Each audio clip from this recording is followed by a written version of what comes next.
तुम लोग को इतना समझाते हैं कि दारू नहीं पीजिए, मांस मत खाइए, सबसे ज्यादा फोकस करते हैं कि मांस मत खाल करिए, समझे? तो मांस आप लोग दम न खाइए। मांस खाने का परिणाम जानते हैं क्या होता है? बहुत बड़ा परिणाम होता है। महाभारत में आप लोग जानते होंगे कि महाभारत हुआ था, तो उसमें कौरव पक्ष में 100 भाई थे, जो कि 100 भाई मारल गए थे। जानता है इसका पीछे क्या कारण है? और पांडव 5 भाई थे, वो सब जीवित रह गए थे।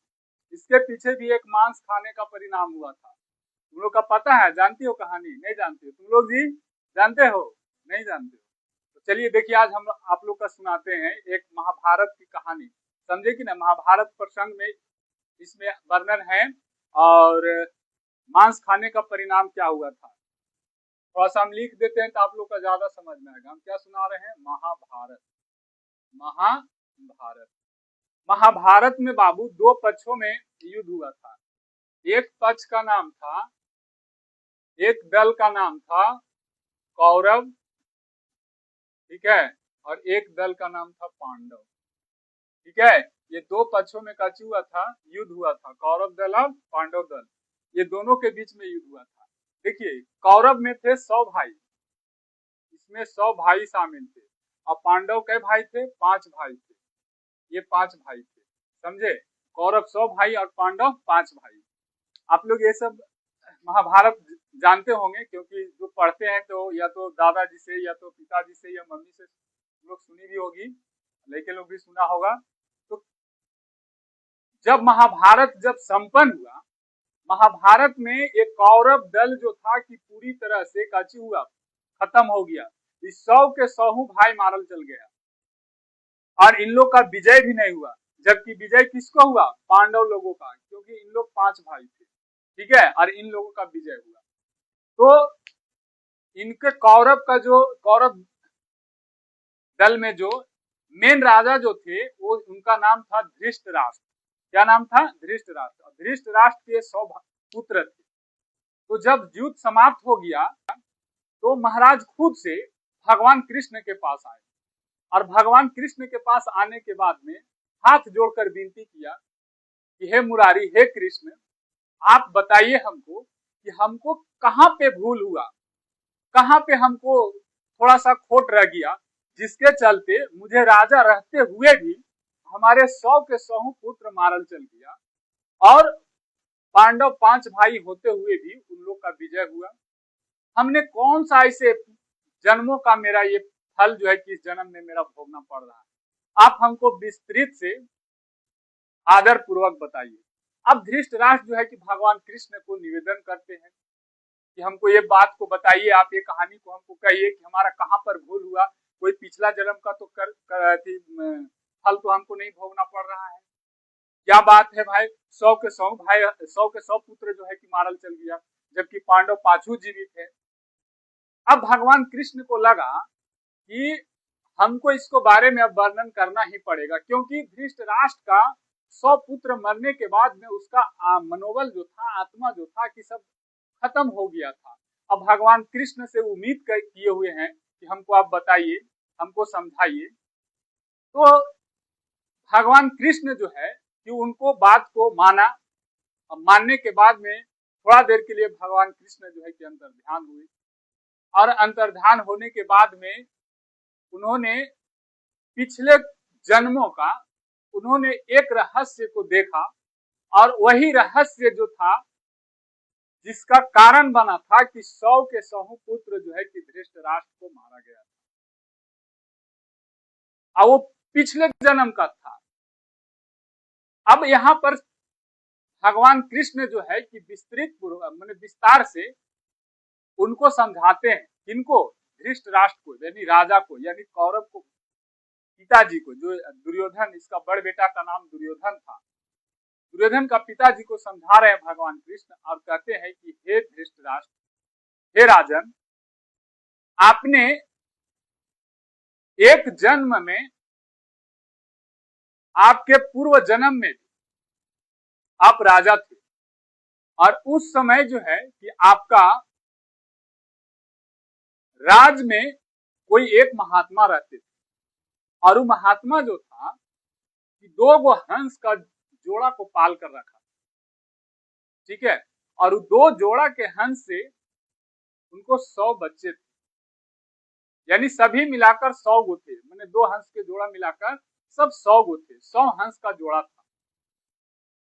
और वो महात्मा कहीं जब तीर्थ भ्रमण के लिए जब निकले तो आपको जिम्मा देकर गए थे, यानी कि आप वहां का राजा थे, तो आपको सौंप कर गए थे कि हे महाराज, मैं कहीं तीर्थ यात्रा के लिए जा रहा हूं, ये 100 हंस का जोड़ा को आप संभाल कर रखिएगा, मैं पुनः जब वापस आऊंगा तो हमको वापस कर दीजिएगा। धृतराष्ट्र जो है एकदम ध्यान पूर्वक सुन रहे हैं और समझ भी रहे हैं। कहा कि उसमें से एक दिन की बात है कि एक हंस उड़ता हुआ या किसी तरह से भागता हुआ कह सकते हैं हम, या तो किसी कारण से जहां पर धृतराष्ट्र, जहां महाराजा थे धृतराष्ट्र, जहां उनको रसोईया बनता था, जहां उनको खाना बनता था, वो खाना वाला कमरा में काची हुआ कि चला गया, समझे। और खाना बनाने का जो काम करता था, यानी जो नौकर जो था, यानी दाई कह सकते हैं, या तो उसको अपना भाषा में और भी आप लोग कुछ भी कह सकते हैं, तो वो जो था, क्योंकि उस जमाने में आप उस जन्म में आप मांसाहारी थे और मांस को खाते थे, लेकिन उस बेचारा जो रसोईया जो बनाने वाला जो था, वो क्या किया कि वो हंस का बच्चा को एगो पकड़ कर, यानी 100 गो था, तो उसमें से एगो किसी तरह से वहां रसोई घर में पहुंच चुका था, तो उसको पकड़कर और क्या किया कि मांस को बढ़िया से अच्छा से बनाया। और वो रसोईया जो है कि आपको जब भोजन के लिए जब परोसा और वो हंस का बना हुआ जब आप मांस को जब आप खाएं तो आपको बहुत स्वादिष्ट लगा, बहुत अच्छा लगा, और उस समय आप बहुत उसको बड़ाई की कि आज इतना दिन हो गया और आज बहुत बढ़िया भोजन आज जो है कि आज हमको मिला है और बहुत बढ़िया मांस बना हुआ है, उससे आप खुश होकर उसको उपहार भी दी। अब रसोईया को लगा कि रे बाप, महाराज जी को यदि आज हम हंस का बच्चा को आज मांस बना कर दिया तो आज बहुत खुश हैं, बहुत अच्छे से खा रहे हैं और कह रहे हैं कि स्वादिष्ट भी बहुत है। अब वो रसोईया क्या किया कि प्रतिदिन एक एक बच्चा बना बनाकर मांस के रूप में आपको परोसते चला गया। आप बहुत चाव से खाते चले गए, लेकिन जब वह महात्मा जी जब पुनः वापस लौटे तो आपसे वो हंस का जोड़ा, यानी 100 गो जो जोड़ा जो बच्चा जो था, वो आपसे मांगना शुरू किया कि महाराज, हमने आपको 100 गो हंस का जोड़ा आप सौंप कर गए थे, वो हमको आप वापस कर दीजिए। जब आप 100 हंस का जोड़ा को जब पता लगाया गया, आप लगवाएं, तो पता चला कि आप ही ने 100 गो हंस का बच्चा को खुद आप ही खाए, ऐसा मालूम हुआ रसोईया के द्वारा कहा गया। क्योंकि वो सारे कहानी आपको कहा गया कि आपने पहली दिन जब बड़ाई की, इसलिए हम प्रतिदिन एक बच्चा को रसोई बना बनाकर आपको परोसते चले गए ताकि आप खुश रहें। हमको क्या पता ये कोई महात्मा आपको सौंप कर गया है।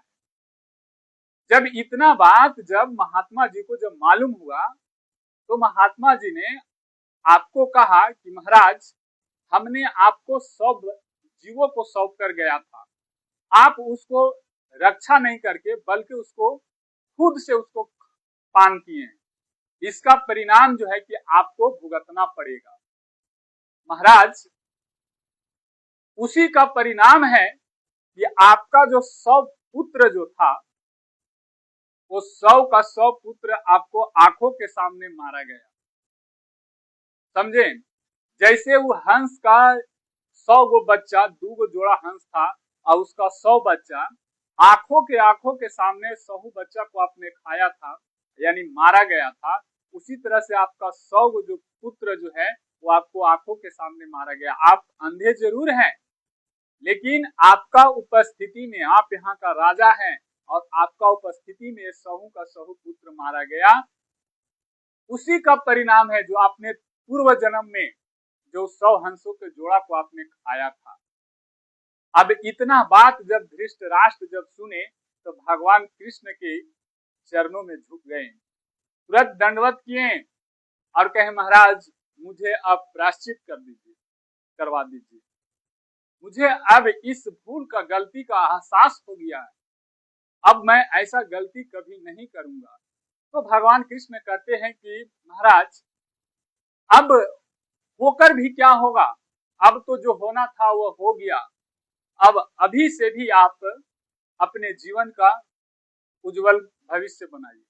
तो बाबू मेरा कहने का मतलब ये था कि आप लोग को जब हम मना करते हैं कि मांस मत खाइए, मांस खाने से क्या दिक्कत है, अब देखो कि वह राजा होकर भी यदि 100 बच्चों को, हंस के 100 बच्चों को जोड़ा को खाया तो उसको 100 पुत्र मारल चला गया।